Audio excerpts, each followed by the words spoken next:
사랑하사 아들 보내주셨네.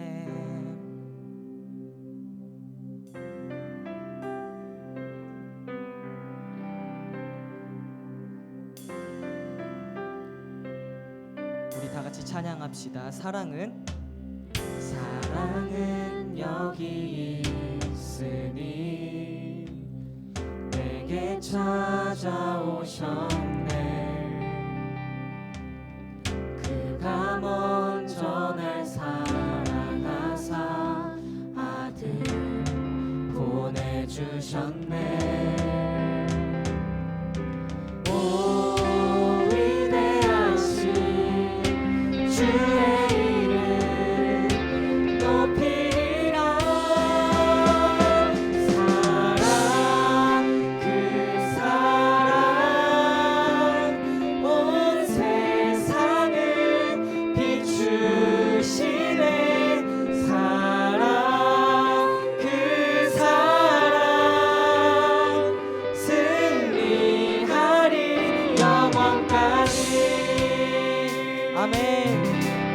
같이 그 자리에서 일어나셔서 찬양합시다. 사랑은 여기 있으니 사랑은 여기 있으니 예수 내 안에 예수 내 안에 있네. 완전한 그의 사랑 안에 함께 살게 하셨네.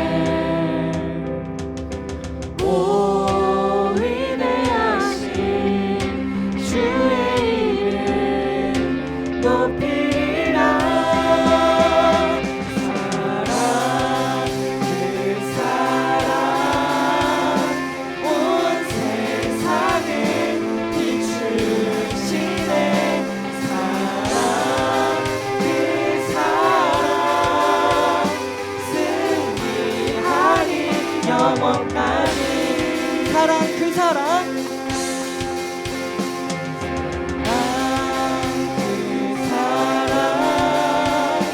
온 세상을 비추시네.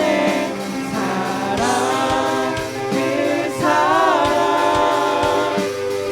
승리하리 영원까지.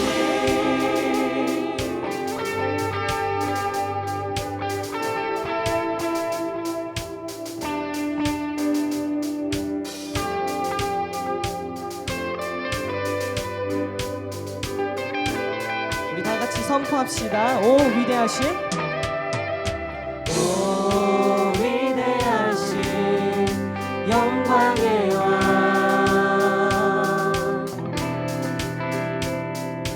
오 위대하신 영광의 왕 다시 한 번 더 선포합시다. 오 위대하신 오 위대하신 영광의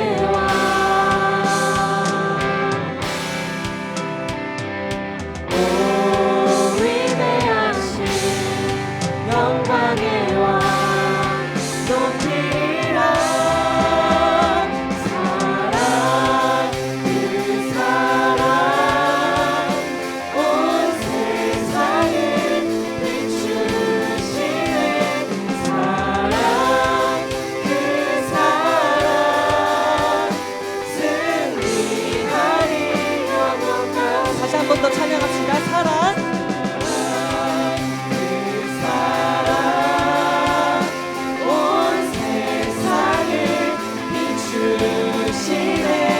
사랑 그 사랑 승리하리 영원까지.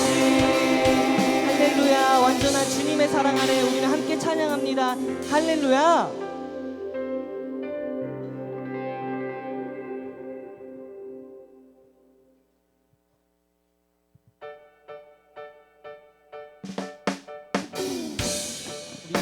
하실 때 옆 사람 바라보시면서 서로 축복해 주시며 찬양해 주셨으면 좋겠습니다. 옆 사람도 좋고 뒷 사람도 좋으니까 서로 인사하면서 다 같이 찬양합시다. 오라 우리가 오라 우리가 여호와의 산에 올라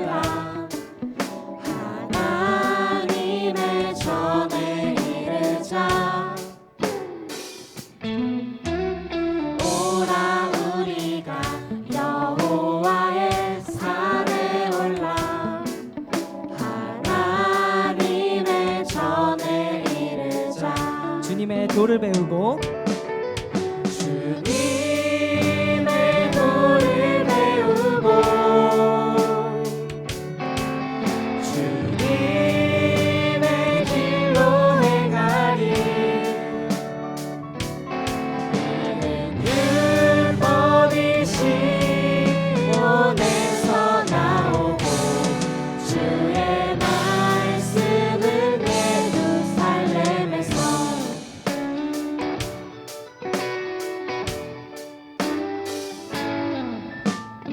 오라 우리가 여호와의 산에 올라 하나님의 전에 이르자. 오라 우리가 여호와의 산에 올라 하나님의 전에 이르자. 주님의 도를 배우고 주님의 길로 행하리. 이는 율법의 율법이 시온에서 나오고 주의 말씀은 예루살렘에서.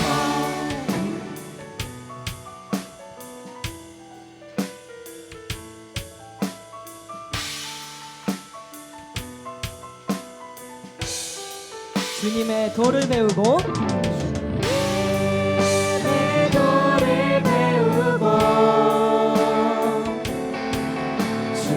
주님의 길로 행하리.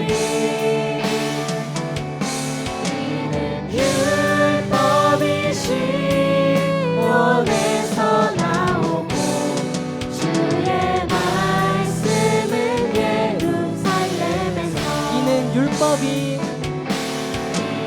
율법이 시온에서 나오고 주의 말씀은 예루살렘에서. 마지막으로 이는 율법이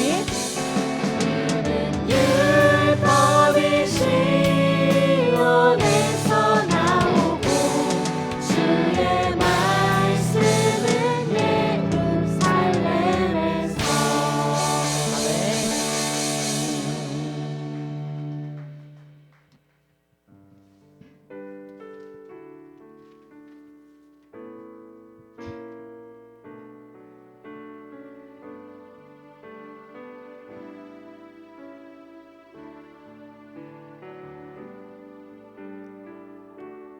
나를 지으신 주님, 내 안에 계셔.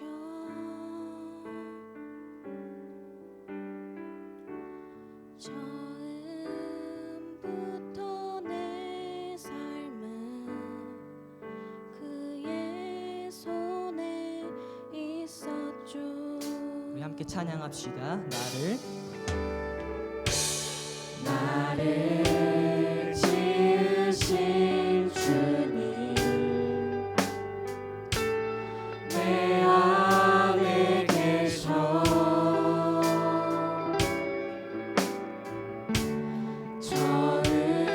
처음부터 내 삶은 그의 손에 있었죠.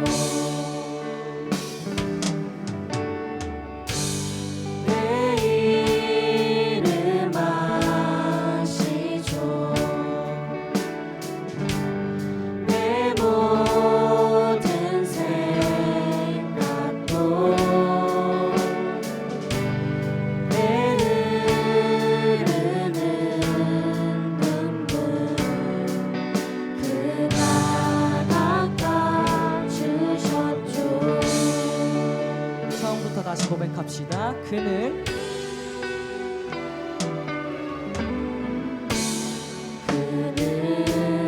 내 아버지,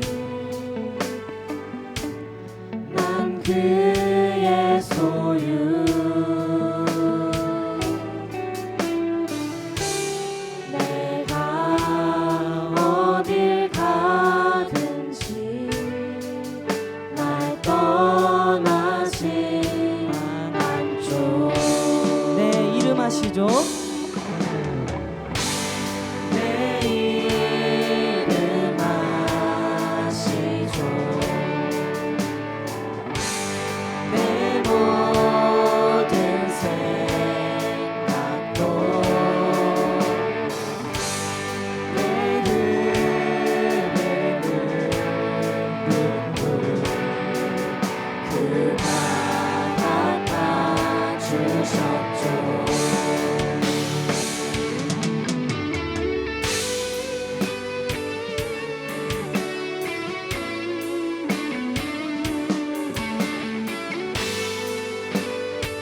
함께 고백합시다. 내 이름 아시죠? 내 이름 아시죠 내 모든 생각도 아마 부를 때 그가 들으시죠 내 이름 아시죠? 내 이름 아시죠 내 모든 생각도 아바라 부를 때 그가 들으시죠 우리 다 같이 입술로 선포합시다. 나의 사랑하심. 날 사랑하신 날 사랑하신 날 사랑하신 성령의 쓰였네 우리 처음부터 다시 고백합시다. 예수. 주 사랑하심을 거룩하신 말일세 우리들을 약하나 예수 권세 많도다 내가 내가 연약할수록 더욱 귀히 여기사 높은 보좌 위에서 낮은 나를 보시네 날 사랑하신 날 사랑하신 날 사랑하신 성경에 쓰였네 날 사랑하신 날 사랑하신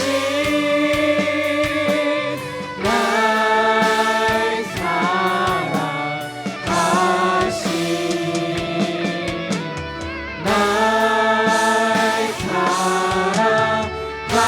사랑하신 성경에 쓰였네 주님, 어느 한순간도 주님의 손길이 미치지 않은 적이 없음을 고백합니다. 주님을 사랑하는 것조차 주님께서 허락하셨습니다. 아버지, 우리가 그 무엇보다 주님의 사랑보다 먼저 되지 않기를 원합니다. 우리 삶 가운데 주님의 사랑으로 우리를 채워주시기를 원합니다. 아버지 마음 있는 곳에 우리 마음 있기를 원합니다. 우리 이 시간 우리 마음을 두고 다 같이 기도하겠습니다.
아버지, 오늘도 이렇게 주님 성전에 모여 함께 예배드리게 하심에 감사드립니다. 한 주간 살아가며 하나님을 잊고 지냈던 시간이 많았습니다. 이 시간 한 주 동안 지은 죄를 회개하고 마음을 온전히 드릴 수 있는 시간 될 수 있도록 주님 도와주세요. 전도 축제를 준비하는 가운데 있습니다. 특별히 오늘 그 영혼을 작정하는 시간을 가지게 될 텐데 우리가 하나님의 눈과 마음으로 그 영혼들을 바라보고 작정할 수 있도록 도와주세요. 예배를 섬기는 모든 지체들을 위해 기도합니다. 청년부를 위해 헌신하고 계시는 부장지사님을 위해 기도합니다. 그의 삶과 가정이 하나님 안에서 평안을 누릴 수 있도록 도와주세요. 찬양으로 섬겨주는 찬양팀을 위해 기도합니다. 그들이 부르는 찬양의 가사들이 예배를 시작하는 청년부 모두의 마음을 여는 귀한 고백이 될 수 있도록 주님 도와주세요. 임원, 리더 그리고 각 팀장들을 위해 기도합니다. 그들의 마음을 지켜주시고 그들의 섬김을 주님께서 기억해 주세요. 또한 보이지 않는 곳에서 헌신하는 모든 지체들을 주님 기억하여 주시고 그들의 삶을 주관하여 주세요. 이 시간 말씀을 전하시는 윤성구 목사님을 위해 기도합니다. 항상 사랑으로 청년부를 위해 섬겨주시는 목사님의 삶과 마음, 가정을 지켜주시고 오늘의 말씀이 이번 한 주를 살아갈 수 있는 귀한 양분이 될 수 있도록 주님 도와주세요. 예배를 시작하는 시간입니다. 마치는 시간까지의 모든 순간을 주님께서 함께해 주시고 예배 이후의 셀 모임도 주님께서 함께 하실 것을 믿습니다. 감사합니다. 예수님의 이름으로 기도드립니다.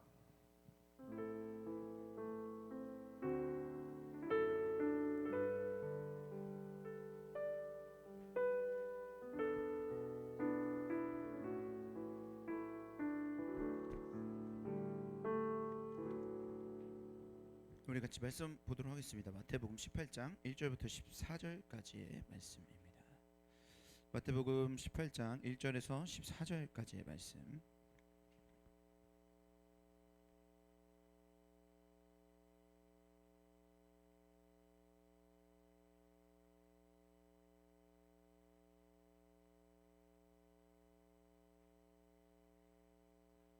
네, 다 찾으셨죠? 네, 제가 한 절 읽고 여러분들이 한 절 읽고 우리 교독에서 보고 마지막은 같이 읽도록 하겠습니다. 그때 제자들이 예수께 나와 이르되 천국에서는 누가 크니이까? 이르시되 진실로 너희에게 이르노니 너희가 돌이켜 어린 아이들과 같이 되지 아니하면 결단코 천국에 들어가지 못하리라.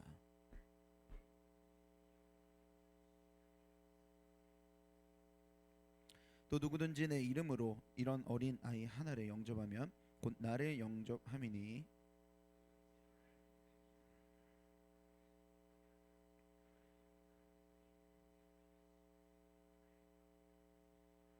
실족하게 하는 일들이 있음으로 말미암아 세상에 화가 있도다. 실족하게 하는 일이 없을 수는 없으나 실족하게 하는 그 사람에게는 화가 있도다.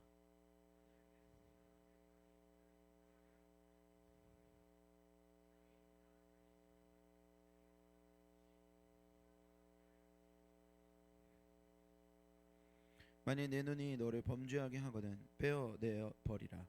한 눈으로 영생에 들어가는 것이 두 눈을 가지고 지옥불에 던져지는 것보다 나으니라.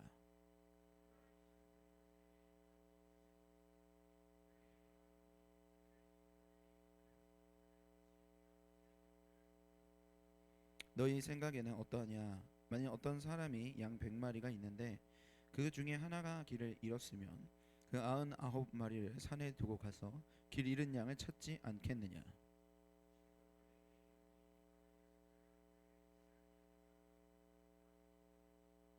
한 목소리 읽겠습니다. 이와 같이 이 작은 자 중에 하나라도 잃는 것은 하늘에 계신 너희 아버지의 뜻이 아니니라. 아멘. 오늘 우리 예수님의 바램 전도라는 제목으로 말씀 나누도록 하겠습니다. 옆에 있는 사람들과 이렇게 한 번씩 인사하면서 우리 좀 마음을 열어보도록 하겠습니다. 따라해볼까요? 예배하는 당신이 가장 아름답습니다. 자, 이제 옆에 있는 사람 보고 합시다. 예배하는 당신이 가장 아름답습니다. 네, 가장 아름답습니다, 여러분. 예배하는 여러분이 가장 아름답습니다. 믿으시죠? 아멘. 네. 목사님이 여러 어른 사역을 하고 있는 것 중에 이 전도대 사역을 하고 있는 게 있는데요. 봄이 되니까 다시 전도대, 이제 코로나가 거의 끝나가고 해서 이제 전도대가 다시 시작이 됐습니다. 사진 한번 보여주시겠습니까? 이렇게 전도대가 이제 시작이 됐어요. 그래서 더 4라는 이 복음의 메시지를 5분 정도 읽어드리는, 진짜 말 그대로 생복음 전도, 노방 전도입니다. 나가서 정말 모르는데 가서 안녕하세요. 네, 여기 덕소교에서 나왔습니다. 저 덕소교회 윤성구 목사입니다. 왜냐면 이단이 하도 많으니까 신분은 명확하게 밝혀야 돼요.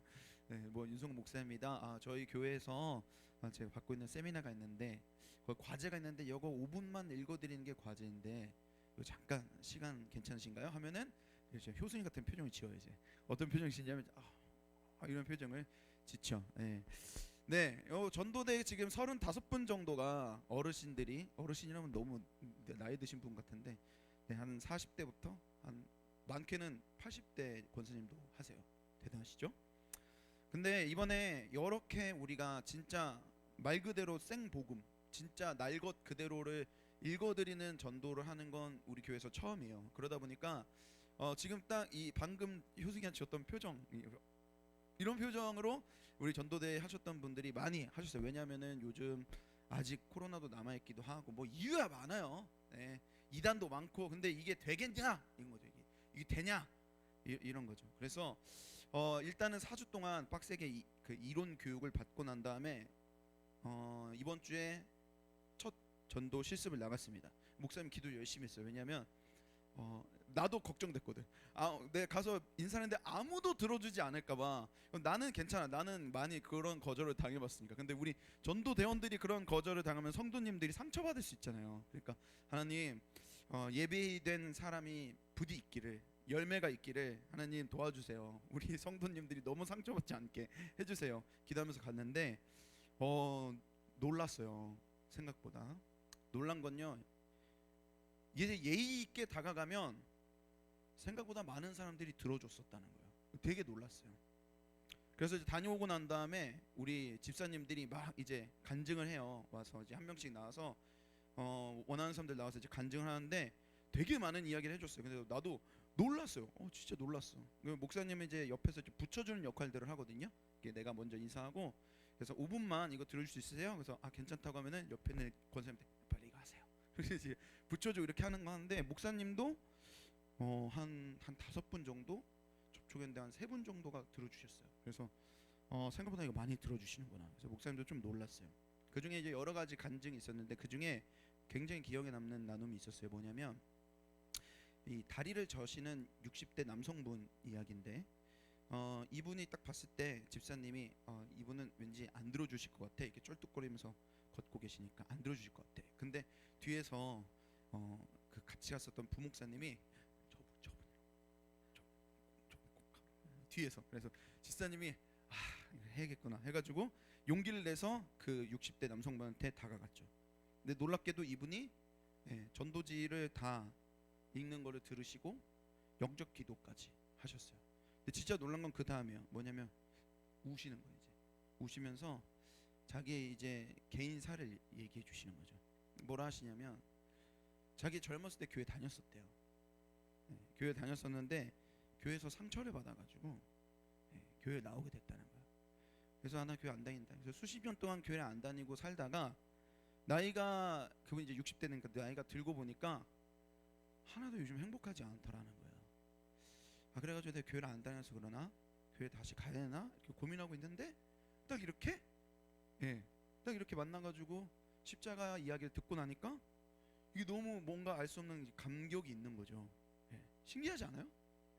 그래서 목사님 그 얘기 들으면서 와, 이게 진짜 전도 당연히 어려워요. 그리고 뭐 노방 전도는 하면 안 된다, 해도 된다, 뭐 갑론을박이 난리가 아닙니다. 그러나 있다는 거죠. 들을 사람이.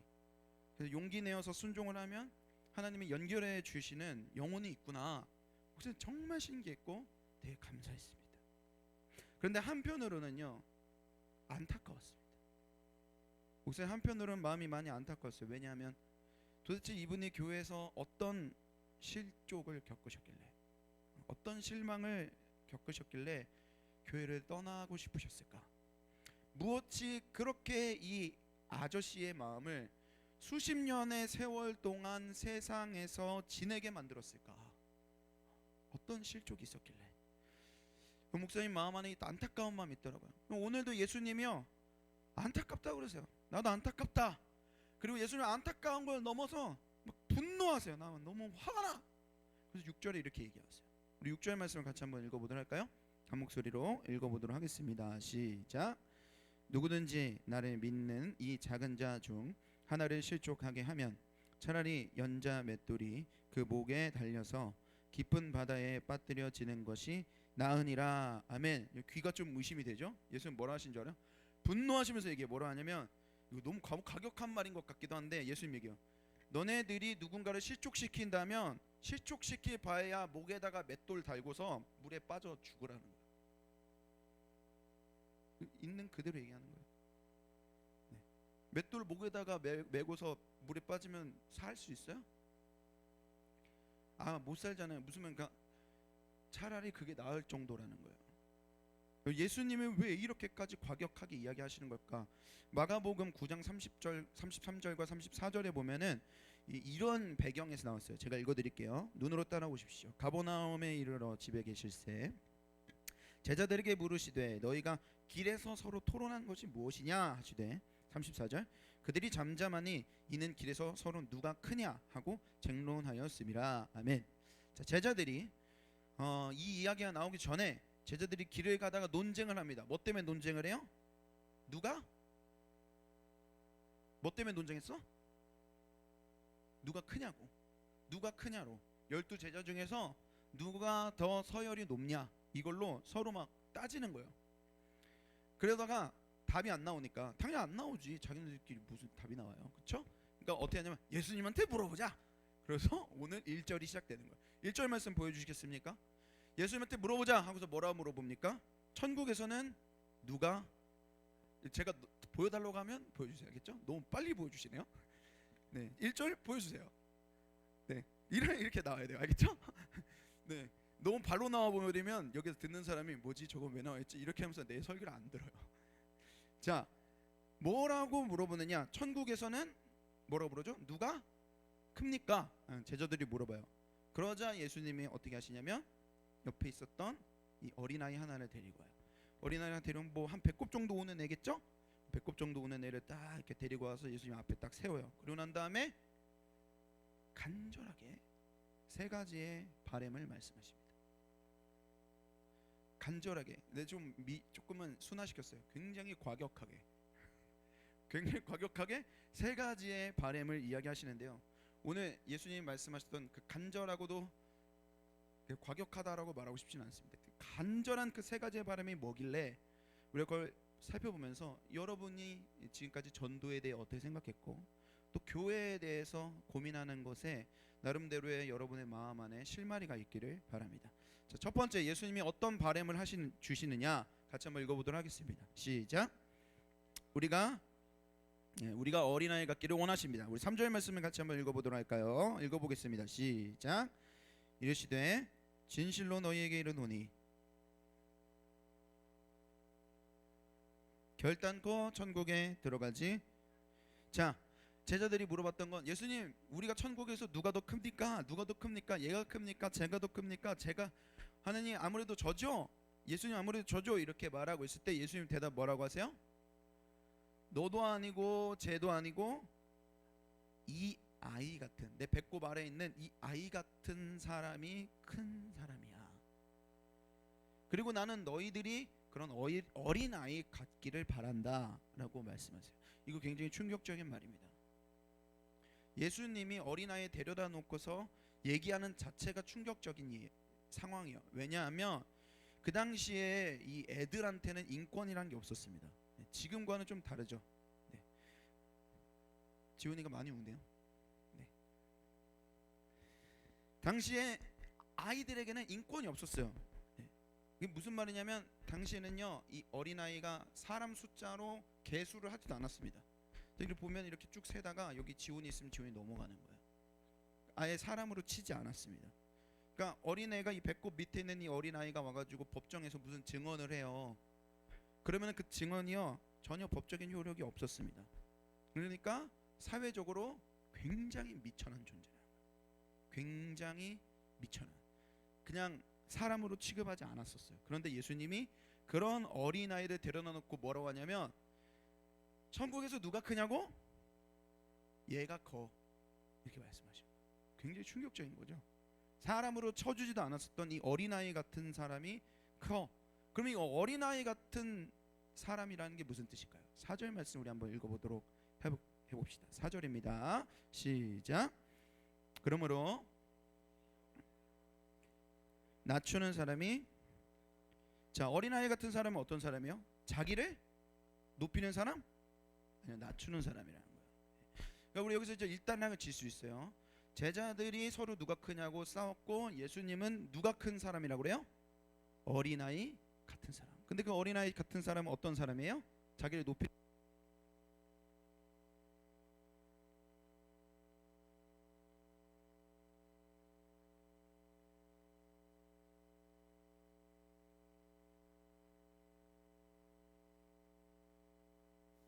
네.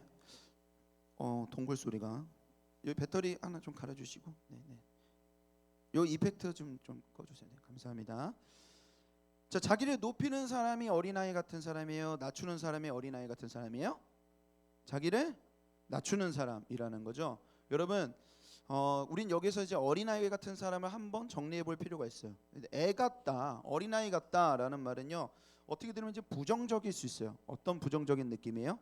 아, 유치한 사람, 아니면 약간 미숙한 사람, 이런 사람을 우리가 어린아이 같다라고 생각할 수 있어요. 그러나 여기서 말하는 이 어린아이 같다, 자기를 낮춘다라는 말은 헬라어로 어떤 뜻을 가지고 있냐면, 따라해볼까요? 겸손하다. 다시 한번, 겸손하다. 겸손한 사람을 의미하는 거예요. 겸손한 사람. 목사님이 이번 주 수요일 날 저녁에 수요 기도회 때문에 열심히 설교를 준비했었습니다. 그래서 목사님이 이제 서재에 들어가서 설교를 막 준비하고 있고, 저녁이니까 사모님은 이제 부엌에서 요리를 하고 계셨었어요. 자, 나는 서재에서 설교를 준비하고 사모님은 부엌에서 요리를 준비해요. 그러면 어떻게 했어요? 거실에 지훈이가 혼자 있는 거죠. 근데 지훈이가 혼자 있으니까 이제 울기 시작하는 겁니다. 막 이렇게 울어요. 우는 건지 떼쓰는 건지 모르겠는데 막 이렇게 막 울어요. 근데 사실 지훈이가 그 시간은 잠을 자야 돼요. 그러니까 저녁 때쯤 되면 이제 잠을 자야 되는데요, 얘가 절대 잠을 안 잡니다. 왜 안 자요? 엄마가 내 눈에 안 보이거든요. 잘 때 엄마가 내 옆에 있어야 돼요. 엄마가 보여야지 잘 수 있어요. 엄마가 보여야지 안심하고 자요. 근데 지금 내가 졸리지만 내 눈에 엄마가 보여 안 보여? 안 보이니까 일단은 내가 진짜 지훈이한테 미안하지만 내가 여러분에게 먹이기 위해서 열심히 설교 준비하니까 나는 배제하고 얘기하는 거예요. 근데 엄마가 열심히 요리를 하고 있으니까 엄마가 나타날 수가 없죠. 그러니까 계속 소리를 질러요. 뭐 어떻게 해요? 나중에는 이제 사모님이 지훈이를 이렇게 안아가지고 부엌에 있는 애기 의자에 딱 앉혀요. 그러면은 지훈이가 이제 편안해졌죠. 그래서 엄마를 쳐다보고서 이렇게 앉아가지고 이러고 있어요. 엄마 요리하는데 계속 많이 계속 쳐다보고 있어요. 근데 그때 사모님 뭘 한마디 했어요. 뭐라냐면 얘는 눈이 충혈이 됐는데 잠도 안 자. 이게 무슨 말이에요? 지금 졸려 죽겠는 거예요. 막 비틀거려. 졸려가지고 비틀비틀거리고 졸려서 눈이 충혈돼 있는데도 안 자고 엄마를 보는 거예요. 왜요? 나는 엄마가 있어야지 잘 수 있는 거야. 엄마가 있어야지 안심이 되는 거야. 여러분, 이게 어린아이 같은 거예요. 이게 어린아이 같은 거예요. 하나님 아버지 앞에서 이런 신앙이 어린아이 같은 거예요. 나는 아빠가 아니면 안 돼요. 하지만 아빠가 있으면 다 돼요. 이거예요. 나는 하나님 아버지가 아니면 안 됩니다. 근데 하나님 아버지가 있으면 나는 다 돼요. 이게 겸손한 마음이에요. 이게 정말 의지하는 마음이에요. 이게 어린아이 같이 순수한 마음이에요. 이게 순수한 마음이에요. 얼마나 이뻐요? 너무 이쁘잖아요. 그래서 예수님은요, 이렇게 아이 같은 영혼을 소중하게 여기시는 거예요. 어린아이 같은 마음을 가지고 있는 그 한 영혼을 소중하게 여기시는 거예요. 그러면서 5절에 이렇게 얘기해요. 우리 5절 말씀을 같이 한번 읽어보도록 하겠습니다. 5절입니다. 시작. 또 누구든지 내 이름으로 곧 나를 영접함이니. 아멘. 자, 여러분, 그 연예인 중에 차인표 씨 아시나요? 차인표 씨 잘생겼잖아요. 아 모르 이제 차인표 씨 모르면 진짜 이거 난 그 곤란한데. 차인표 씨 그냥 뭐 모를 수 있지. 차인표 씨 그 되게 유명한 배우인데. 하여튼 차인표 씨가요 예수님을 만나기 전에는 자신의 마음이 굉장히 딱딱했었고 완악한 사람이었었대요. 그런데도 모태신앙이긴 했대요. 모태신앙이에요. 근데 내가 마음이 굉장히 딱딱하고 완악한 사람이었어요. 그러면서도 한켠에는 내가 정말 예수님이 살아계신지 항상 궁금했었대요. 그런데 어느 날 그토록 자기가 만나고 싶었던 예수님을 만나게 된 이야기를 하는데, 우리 그 영상을 하나 보고 우리 계속 이야기를 이어가도록 하겠습니다. 영상 준비됐나요? 네, 음성 잘 나올 수 있도록 한번 봐주시고. 부탁을 했어요. 차인표 씨, 인표 씨가 지금부터 만날 아이들은 이 세상에서 제일 가난하고 보잘것없는 아이들입니다. 이 아이들을 만나시면 아이들을 좀 꼭 안아주십시오. 안아주시고 너희들은 귀한 존재다. 사랑받기 위해서 태어났다. 내가 너희들을 사랑한다. 라고 한마디만 좀 해주십시오. 뭐 그거는 충분히 할 수 있죠. 누구나. 나도 그렇게 해야 되겠다라고 생각을 했습니다. 교회 앞에 수백 명의 아이들이 저희를 반기려고 서 있었어요. 다 흰옷을 입긴 했는데 다 구겨지고 더러워진 흰옷이었습니다. 그 앞에 줄 앞에 있는 아이가 제가 다가가니까 한 6, 7살쯤 된 인도 남자아이인데 저한테 먼저 이렇게 손을 내밀었습니다. 그리고 저는 그 아이가 내민 손을 맞잡았습니다. 제가 그 아이의 손을 딱 잡는 그 순간 예수님께서, 제가 수십 년 동안 그렇게 그 음성을 듣고 싶고 찾아 헤맸던 그 예수님께서 그 아이를 통해서 저에게 음성을 들려주시기 시작했습니다. 인표야, 잘 왔다. 내가 너를 여기서 기다리고 있었어. 이 아이 옆에서 너를 기다리고 있었어. 내가 너를 사랑한다. 너는 나의 사랑을 받기 위해서 이 세상에 태어났단다.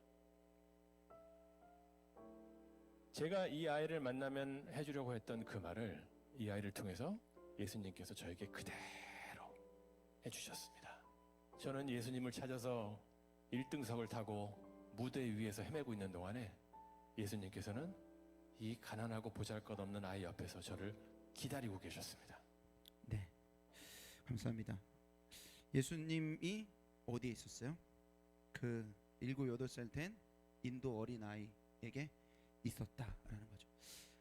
이 차인표 씨가 먼저 손을 내밀기 전에 그 아이가 먼저 손을 내밀었고, 그 내민 손을 잡았을 때 비로소 자기가 수십 년 동안 찾았던 예수님의 음성이 들린 거예요.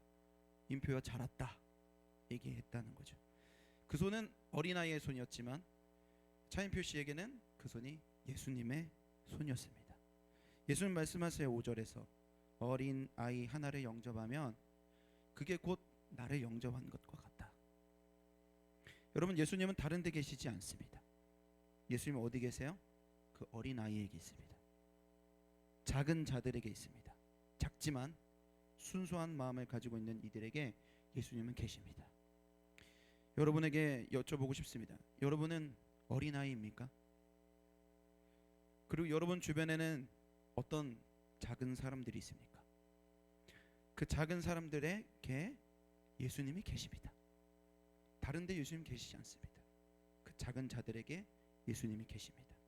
우리는 가끔 순박한 거랑 순수한 것을 혼동합니다. 순박한 건 뭐고 순수한 건 뭘까요? 순박한 것은요, 아무것도 몰라서 그렇게 사는 백치에 가깝습니다.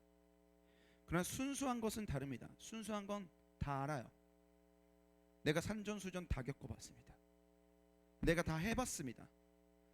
내가 누릴 수 있는 게 훨씬 많아요. 그러나 다 알지만 하나님 아버지만 쳐다보는 것, 하나님 아버지만 의지하는 것, 하나님 아버지가 아니면 안 돼요 라고 순수한 마음을 갖는 것, 그게 순수입니다.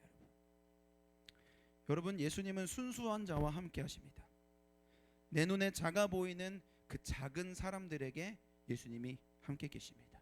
그래서 예수님은 간절히 여러분에게 말씀하세요. 나는 너희가 어린아이 같길 바란다. 나는 너희가 어린아이 같길 바란다. 두 번째, 예수님이 우리에게 말씀하시는 강한 바람은 같이 한번 우리 읽어보도록 하겠습니다. 시작. 어린아이가 실족하지 않기를 원하신다. 네, 어린아이가 실족하지 않기를 바라세요. 그래서 예수님은요, 이 어린아이가 너무 귀하고 이 작은 자가 너무나 귀해서 실망하고 실족하는 상황을 봤을 때 분노하시는 거예요. 어떻게 해요? 6절처럼 분노해요. 우리 다시 한번 6절을 읽어보도록 하겠습니다. 한 목소리로 6절 읽어볼까요? 시작. 누구든지 나를 믿는 이 작은 자 중 하나를 실족하게 하면 차라리 연자 맷돌이 그 목에 달려서 깊은 바다에 빠뜨려지는 것이 나으니라. 여기서 이 작은 자들은요, 단순히 돈이 없는 사람들, 사회적인 약자들만 의미하는 것이 아닙니다. 맞는 말이기도 하겠지만 예수님이 말씀하시는 이 작은 자, 어린아이, 작은 자는요, 그 이상의 의미가 있어요. 뭐냐면 한번 따라해 볼까요? 신앙적 약자. 다시 한번, 신앙적 약자.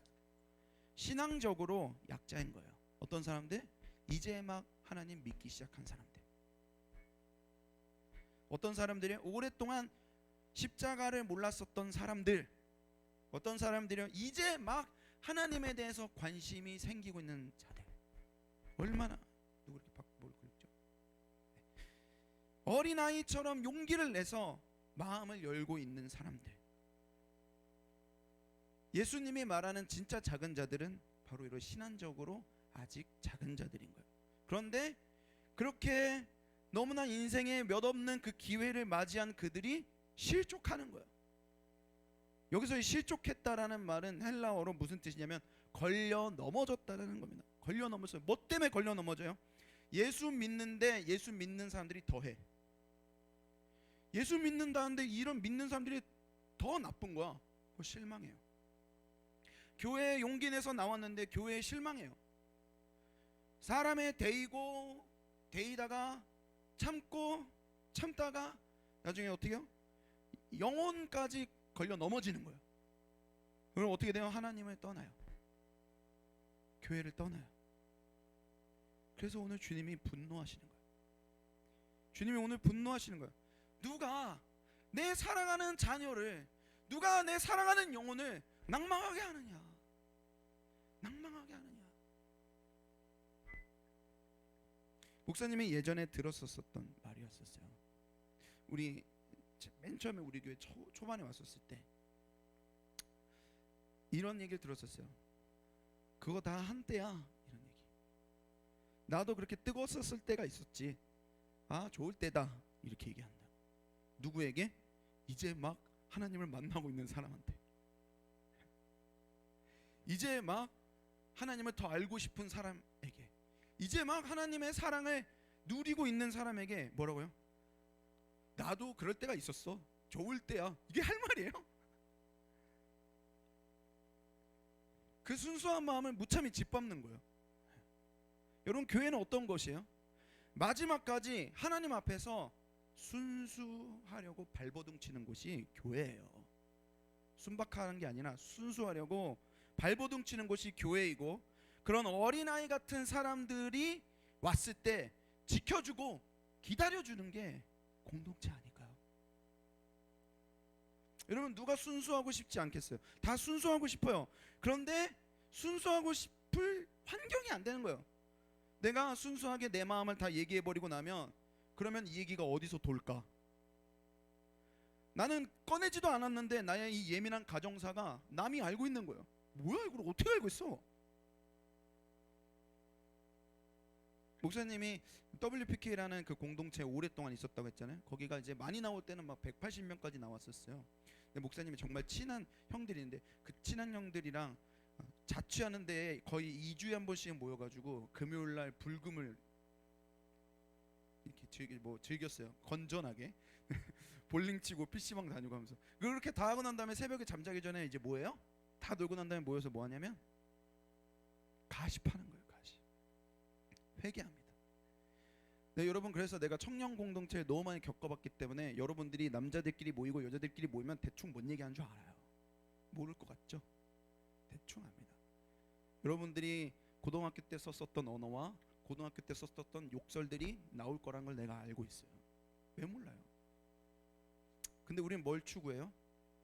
어린아이 같은 그 한 사람이 여기에서 믿음을 뿌리내리고 그 사람을 지켜주려고 애쓰려고 하는 게 좋은 공동체예요. 하나님 말씀하세요. 천하보다 귀한 내 아들과 내 딸 아무데나 안 보낸다. 한 영혼 천하보다 귀한데 그 내 아들 내 딸 아무데나 안 보내요. 어느 곳에 보내요? 살릴 수 있는데 보내요. 죽일 곳에 보내지 않습니다. 살릴 수 있는데 보내세요.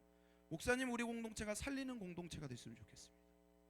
목사님, 우리 공동체가 한 영혼을 살리기 위해서 내 권리를 포기할 줄 아는, 내가 좀 더 배려할 줄 아는, 내가 누릴 수 있는 자유이고 내가 말할 수 있는 자유가 있지만 조금은 몇 마디 아낄 줄 아는, 한 번 더 생각해보고 말할 줄 아는, 그게 성숙한 공동체 아닐까요? 한 영혼 살리기 위해서 진실함을 지켜내주는 공동체, 밝아요. 너무 밝지만 가볍지 않은 공동체, 나는 그런 공동체가 됐으면 좋겠습니다. 예수님 두 번째 간절하게 부탁해요. 뭐냐면 나는 내 사랑하는 아들 딸이 실족하지 않았으면 좋겠다. 이 예수님의 간절한 바람이에요. 마지막 세 번째 읽어보도록 하겠습니다. 시작. 실족한 어린아이를 찾으신다. 여러분, 예수님이 아세요. 뭘 하시냐면 그래도 실족한 사람이 있다 없다? 그래도 실족한 사람이 있다 없다? 있어요. 있어요, 여러분. 그래도 실족한 사람이 있어요. 예수님이 실족하지 않기를 바라지만 다 그럴 수 없다는 걸 잘 알아서 한번 7절 말씀 보여주실래요? 예수님이 7절에 정확히 얘기해요. 뭐라고 했냐면 실족하게 하는 일이 없을 수는 없으나, 실족하는 일이 있다 없다? 있다라는 거예요. 여러분, 교회는 완벽하실 수가 없습니다. 완벽한 교회는 없습니다. 다 사람 모이는 곳입니다. 사람이 모이면 냄새가 난다 안 난다? 냄새가 나죠. 교회도 똑같아요. 사람이 모이면 냄새가 날 수 있어요. 당연해요. 모두를 만족시킬 수가 없어요. 그런데 예수님이 그 다음 말이 중요한 거예요. 뭐라 하시냐면 그래서 나는 다시 찾는다는 거예요. 실족하는 사람이 생길 수밖에 없는데 그래서 나는 다시 찾는다는 거예요. 아유, 실족하는 사람이 없을 수가 없지. 어쩔 수 없어. 쟤는 뭐 어째 떨어져 나갈 사람이야. 가나안 성도들이 많잖아요. 가나안 성도들. 반대로 얘기하면 안나가 성도잖아요. 안나가 성도들, 그 사람들이 문제야 라고 생각하는 무서운 무례한 생각들, 그게 아니라는 거죠. 예수님 어떻게 해요? 다시 찾는 거예요. 14절 말씀 우리 같이 한번 읽어보도록 하겠습니다. 14절 말씀 우리 한 목소리 읽어보도록 할까요? 시작. 이와 같이 이 작은 자 중에 하나라도 잃는 것은 하늘에 계신 너희 아버지의 뜻이 아니니라. 잃어버리는 게 하나님 아버지의 뜻이 맞다 아니다? 아니라고. 하나도 잃어버리고 싶지 않다고. 예수님은 실족하여 잃어버린 사람을 오늘도 찾고 계십니다. 믿으십니까? 오늘도 찾으세요. 그러면서 예수님이 12절 13절에 이렇게 얘기를 해요. 제가 읽어드리겠습니다. 너희 생각에는 어떠하냐? 만일 어떤 사람이 양 100마리가 있는데 그 중에 하나가 길을 잃었으면 그 99마리를 산에 두고 가서 길 잃은 양을 찾지 않겠느냐? 13절 진실로 너희에게 이르노니 만일 찾으면 길을 잃지 아니한 99마리보다 이 한 마리를 더 기뻐하리라. 예수님이요, 내가 목자이고 너네들은 양이야. 그리고 내가 너희들을 어떻게 대우하는 줄 아니? 하면서 비유하시는 거예요. 나는 그렇게 실족해서 잃어버린 그 양을 찾는다는 거예요. 여기서 이 잃어버렸다라는 단어를요, 어떤 뜻이냐? 목사님이 찾아보니까 헬라어로 이런 뜻을 가지고 있어요. 한번 더 보여주시겠습니까? 이 잃어버렸다는 것은 어떤 뜻이에요? 파괴됐다는 거예요. 부서졌다는 거예요. 멸망했다는 거예요. 그냥 잠깐 돌아다니다가 길을 잃어가지고 나는 왜 이렇게 길치지? 하면서 왜 이렇게 뭐 지하철 다시 타고 가야겠다 이런 게 아니에요. 여기서 잃어버렸다는 건 인생이 파괴됐다는 거예요. 너무 오랫동안 길을 잃어서 부서졌다는 거예요. 너무 길을 잃어서 숨만 붙어있는 아사 직전의 상태라는 거예요. 사진 하나 보여주세요.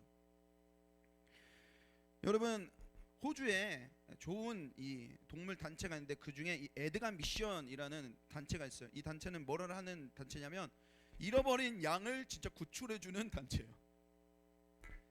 잃어버린 양을 구출해주는 단체가 이 에드가 미션입니다. 근데 이 양은요, 어떤 양이냐면 이 주변에 털이 많아요, 안 많아요? 그 다음에 사진 하나 더 보여주세요. 이렇게 비대해요. 이게 살찐 게 아니고요, 다 털이에요. 이 털을 잘라내고 털 무게를 재보니까 몇 킬로인 줄 아세요? 35kg. 털이 35kg예요. 그러니까 여기 처음에 이 털이 좀 자랐는데 거기에 막 지푸라기랑 막 나뭇가지랑 이렇게 막 얽히고 설키니까 거기 위에 또 털이 엉겨 붙고 그러고 나니까 또 막대기랑 막 이런 막 이파리랑 또 엉겨 붙으니까 또 거기에 양이 털이 또 엉겨 붙고, 그러니까 나중에 어떻게 돼요? 이렇게 된 거예요. 그러니까 나중에는 이렇게 양이 털이 무거워지니까 나중에 어떻게 되냐면 움직이질 못해요. 그리고 그냥 이렇게 주저앉아 있는 거예요. 그럼 먹을 걸 먹을 수 있어 없어? 못 먹어요. 그래서 나중에 얘 털을 깎아주고 나니까 어떻게 되냐면 거의 뼈만 남은 거죠. 그 이 양이요, 이 털 뭉치가 35kg라는 걸 가지고 추정을 해봤는데 적어도 몇 년은 잃어버린 양이라는 거예요. 몇 년은 잃어버린 양이에요. 더 이상 몇 년 동안 잃어버려서 너무 많이 이 세상 짐이 무거운 거야. 세상 짐이 너무 무거워가지고 이젠 더 이상 내 스스로 움직일 수 없어서 먹을 수도 없는, 죽어가고 있는, 아마 이 양은 상상할 수 없을 만큼 고통스러웠을 거라고 이야기를 해요. 그런 양을 어떻게 해요? 데리고 와서 털을 다 깎아주고 다시 먹여주고 살려주는 그 에드가 비시안. 근데 목사는 이걸 보면서 무슨 생각이 들었냐면, 야, 이거 진짜 우리 예수님 같다 이런 생각이 들어요. 예수님이 어떻게 해요? 잃어버린 양을 찾아서 목자이신 예수님이 찾아오시는 거예요. 예수님이 잘 알아요. 뭘 잘 알아요? 너는 내가 없으면 안 돼. 양은 목자가 없으면 안 되는 거예요. 양에겐 목자가 필요해. 양은 목자가 돌봐줘야 돼. 예수님이 이걸 너무 잘하는 거예요. 목자가 없으면 양은 죽어. 예수님이 이걸 너무 잘하는 거예요. 그래서 자기 고집대로 다 가고 싶은 대로 뿔뿔이 흩어진 그 양들을 목자가 직접 찾아 나서는 거예요. 우리 어떻게 살아요? 예수님 없어도 돼, 하나님 없어도 돼 하면서 내가 해결해 보려고 막 내 마음대로 막 가서 막 진탕 이것저것 다 해보다가 어떻게 돼요? 얻어 터지고 세상 온갖 짐에 어깨가 무거워지고 엉키고 문제가 풀리는 게 아니라 쌓이고 쌓여서 결국은 어떻게 돼요? 내 어깨에 저 양의 털 때문에 더 이상 움직일 수 없는 양처럼 너무 무거워서 한 걸음도 내디딜 수 없는 그 상태. 그때 예수님이 딱 찾아와서 데리고 가요. 파괴되고 부서지고 숨만 붙어있는 나를 찾아오세요. 그리고 어떻게 하세요? 십자가 밑에 딱 내려다 놓고 그 엉겨붙은 털을 깎기 시작하는 거예요. 세상 모든 짐을 다 깎아내주기 시작하는 거예요. 그리고 우리를 홀가분하게 자유하게 만들어주세요. 그리고 말씀하세요. 너는 주의 자녀라. 너는 하나님의 딸이다. 너는 하나님의 아들이다. 여러분, 그래서 여기까지 오신 거예요. 여러분 지금 그냥 온 게 아니라 거저 왔어요. 여러분 목자 덕분에 여기까지 왔어요. 그리고 오늘 목자 되신 예수님이 또 다른 나를 찾고 계세요. 그렇게 나 혼자 움직일 수 없었던 그 털뭉치에 움직이지 못하던 나, 그런 또 다른 나를, 잃어버린 양들을 예수님 지금도 찾고 계십니다. 실족하여 떠난 양 포기하지 않으십니다. 말씀 마치겠습니다. 여러분은 전도축제 왜 하고 계십니까? 더 봄 전도축제 왜 하고 계시나요? 이유가 있으니까 하나님이 여러분에게 이 전도축제를 허락하신 게 아닐까요? 목사님 하라고 하니까, 뭐 매년 했으니까. 그런 건 왜 하죠? 여러분 이유를 찾아야 되지 않을까요? 물어봐야 하지 않을까요? 하나님 저에게 왜 이 전도축제 허락하시는 겁니까? 저는 이번 한 주 동안 기도하면서 목사님 마음 안에 이제 조금씩 알려주시는 게 하나 있어요. 뭐냐면 이 전도축제는 사람 수 불리려고 하는 게 아닙니다. 하나님 딱 하나 알려주셨어요. 뭐냐면, 야, 나 이번 전도축제 통해서 선구야, 교회다운 교회를 만들고 싶다 이렇게 얘기하시더라고요. 나는 교회를 만들고 싶어. 어제보다 오늘 더, 오늘보다 내일 더 교회다운 교회를 만들고 싶어.